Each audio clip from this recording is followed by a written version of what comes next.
সেপ্টেম্বরের শেষের দিকে পুজো, তাই জুলাইয়ে ট্রেনের টিকিট কাটতে হবে।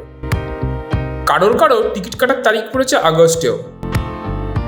সপ্তমী, অষ্টমী, নবমী বা দশমীর দিন ট্রেন ধরার প্ল্যান থাকলে কবে টিকিট কাটতে হবে তা আগেভাগে জানিয়ে দিয়েছে দেশদা সার্চ।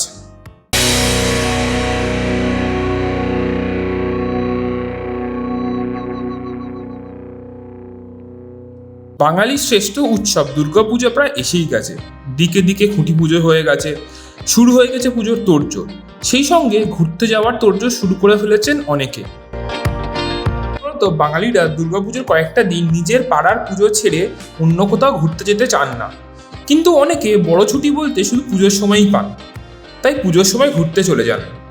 আর যারা ঘুরতে যাবেন তাদের অধিকাংশই ইতিমধ্যে নিজেদের ডেস্টিনেশন ঠিক করে ফেলেছেন। কেউ হয়তো উত্তরবঙ্গে যাবেন, কেউ হয়তো লাদাখ বা লেহতে যাবেন, কেউ আবার হয়তো উত্তর ভারতে হিমাচল প্রদেশ বা কাশ্মীরে যাবেন, কারো গন্তব্য হতে পারে দক্ষিণ ভারতেও। আর ঘুরতে যাওয়ার ডেস্টিনেশন ঠিক করার পরেই প্রথমেই মাথায় আসে যে ট্রেনের টিকিটটা কবে কাটতে হবে। আগে 4 মাস আগে ট্রেনের টিকিট কাটা যেত, এখন সেটা কমিয়ে 2 মাস করে দেওয়া হয়েছে। নয়া নিয়মে কেউ যদি মহালয়ার দিন অর্থাৎ 21শে সেপ্টেম্বরের ট্রেন ধরতে চান তাহলে তাকে 23শে জুলাই টিকিট কাটতে হবে। আবার কেউ যদি পঞ্চমীর দিন তথা 27শে সেপ্টেম্বরের ট্রেন ধরতে চান তাহলে তাকে 29শে জুলাই টিকিট কাটতে হবে। একইভাবে কেউ যদি ষষ্ঠীর দিন তথা 28শে সেপ্টেম্বর ট্রেন ধরতে চান তাহলে তাকে 30শে জুলাই টিকিট কাটতে হবে।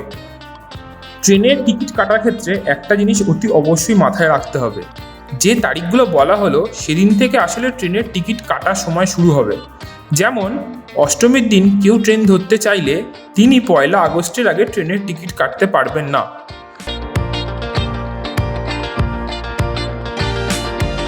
কেউ যদি সপ্তমীর দিন তথা 29শে সেপ্টেম্বরে ট্রেন ধরতে চান তাহলে তাকে 31শে জুলাই টিকিট কাটতে হবে। অষ্টমী, নবমী এবং দশমীর দিন যারা ঘুরতে বেরোতে চান তাদের টিকিট কাটার দিন পড়ছে আগস্টে। যারা অষ্টমীর দিন অর্থাৎ 30শে সেপ্টেম্বর ট্রেন ধরবেন বলে ঠিক করেছেন তাদের 1 আগস্ট টিকিট কাটতে হবে। কেউ যদি নবমীর দিন অর্থাৎ 1 অক্টোবর ট্রেন ধরতে চান তাহলে তাকে 2রা আগস্ট টিকিট কাটতে হবে।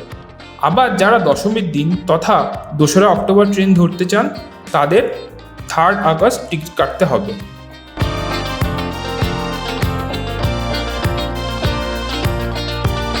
প্রত্যেক দিনের ক্ষেত্রেই সেই নিয়ম কার্যকর হবে। কেউ চাইলে পরেও টিকিট কাটতে পারেন, কিন্তু পুজোর সময় তো একটু দেরি হলেই ওয়েটিং লিস্ট হয়ে যেতে পারে টিকিট। তাই এখন থেকেই ফোনে অ্যালার্ম দিয়ে রাখুন, সকাল 7:50 মধ্যে ঘুম থেকে উঠে পড়ুন, সব কিছু আগে থেকে রেডি করে রেখে দিন, আর ঘড়িতে সকাল 8টা বাজলেই ঝটপট নির্দিষ্ট দিনে ট্রেনের টিকিট কেটে ফেলুন।